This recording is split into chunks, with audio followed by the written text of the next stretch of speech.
going on, Fit Fam? Listen, this is part one of a series we are calling Frequently Asked Questions. So, once again, you guys have blown my mind. Your response to my last email was amazing, and I appreciate it. I appreciate you responding with all of your questions. It was an overwhelming response, so I'm not going to get to all the questions right now, but I am going to do a couple different parts to this series called Frequently Asked Questions. I'm going to dive into the ones that I saw come up the most and give you guys the answers. And then we'll jump into the rest of them kind of later on. Like I said, it was a lot of them. So thank you guys for responding. Thank you for coming through for me in that way. So let's go ahead and jump in. So question number one is, you see I got my notes, so that way I don't mess it up. Question number one, how can I get rid of my stomach bulge? So whenever I hear questions about the stomach directly, that lets me know that nutrition is probably off. And you're either overeating, not eating enough, or just eating the wrong things. So what you can do first is check your nutrition. Are you eating enough? Are you eating the right things? Eliminate processed foods. Eliminate a lot of the sweets. Don't drink your calories. Start to incorporate more cardio into your workout regimen. That can be walking, that can be running, that can just be getting the body moving so we can start to burn some of that excess fat. Hope that helps. Very generic answer because I don't really know anything directly to what you actually need, but I'll give you that answer. All right, so this one's a really good one. I get this question a lot, not just from the email, but just in general. What's the best plant-based protein and how much for vegetarians? So you guys know the vegan vegetarian diet has been sweeping the nation. Everybody's kind of converting or just trying to eat better, and I love that. I absolutely love it. Here's the thing about it, though. It's really hard to get all of your protein just from a vegan or vegetarian diet. Not saying that it's impossible, just saying that you got to be very cognitive of it. You got to think about it, and you got to really try to do it. So the best protein, I don't think you're talking about supplements here. I think you're talking about food. Are probably going to be your beans, your lentils, all those things like that are going to be your pea protein. It's going to be the top three.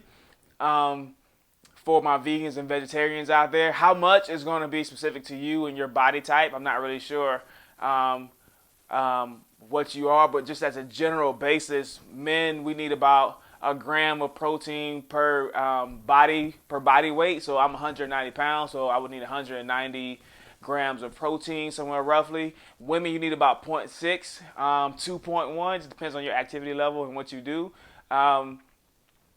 And that's vegan, non-vegan, vegetarian, non-vegetarian. It doesn't matter. That's pretty much how it goes. The difference is how much of that you actually have to eat. That's a lot of beans and lentils and things like that in order to get to that point. So my suggestion would be eat as much as you can, supplement the rest. Yeah, that's what I would start with. Number three, where we at? All right, what's the best food to start your day? Great question. So start your day. This is just me. This is what I believe. I believe that your first meal should be your biggest meal of the day. So breakfast or your first meal doesn't have to be breakfast. I know intermittent fasting is a big thing right now, so it doesn't have to be necessarily a breakfast food. But your first meal of the day should be your biggest meal of the day. Why? Because you just fasted while you were sleeping overnight, and you need that energy to help fuel you throughout the rest of the day. So we want a complex carb, something like oatmeal. We want a simple carb, something like fruit. We want a protein, any kind of meat, or like I just talked about in the last question, beans, Beyond Meat, patty, whatever, sausage, whatever it is that you like that. So biggest meal of the day is your first meal. All right. So complex carbs, simple carbs, protein. That's your first meal of the day. Got it? All right. Cool.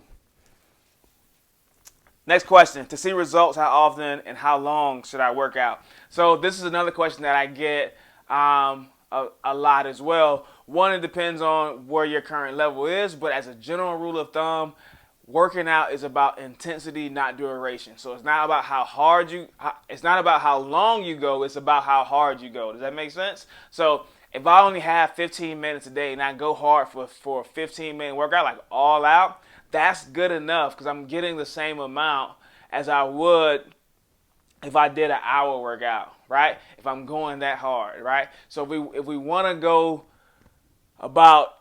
go intensity over duration. Let's just keep it there. We want to go intensity over duration. So go hard for as long as you got, and then that should be enough to see the results that you want to see. Great question here. Another one that I get a lot of: what to do when you plateau. Plateauing, it happens. It happens to all of us. So don't think that you're necessarily doing anything wrong. What happens when you plateau is that your body's adjusting to what you've been doing. So now that means it's time to change. Sometimes that means it's time to up the ante. Sometimes that means it's time to turn it down some. Sometimes it means you need to rest and just let your body recover and recuperate. It really just depends on you and your body, and you know what you've been doing. So if you know that it's time to turn it up, and you've been doing kind of the same thing, the same regimen over and over and over again, that means that it's time to change and start doing something else because your body's gotten used to what you've been doing. So either rest, turn it up, turn it down. That's my suggestion for plateauing. Or see a trainer that can probably help you program, so that you know what to do in the next phase, if that makes sense. Shameless plug for a trainer. I don't know. I know a good one. I know a really good trainer. All right. Last question that I'm going to do today. How much cardio should I be doing? Once again, man, that's dependent on you and your goals. That's dependent on your body type and what you're trying to accomplish. Again, it's about intensity over duration. Here's the thing: if you are a runner, which means like you like to run long distance, like I'll go run 3, 4, 5 miles a day, then switch to sprint work. Preferably, I like sprint work better than long sustained cardio anyway, just because it burns more calories and helps build muscle at the same time. That doesn't mean that long bouts of cardio don't have their place, because they definitely do. They're definitely great at burning fat as well, but not so great at building muscle. So we want to make sure that we're not overdoing it. So I would say probably 30 to 45 minutes a day would be enough, because anything over that, then you start to tap into another system and you start to burn muscle. We never want to burn muscle for fuel. We always want to burn fat. So fat is our first source that we want to burn.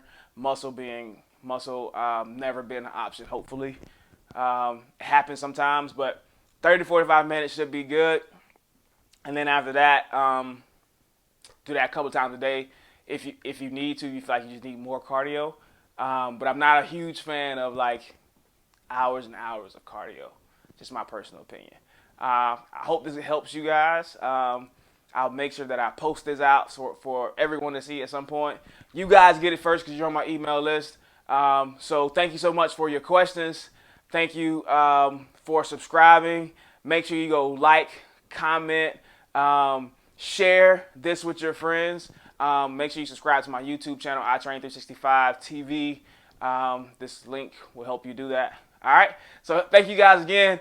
I'll see you guys soon. We'll be doing this again. More videos, more workouts, more cooking demos. We got everything coming soon. All right. Keep in touch.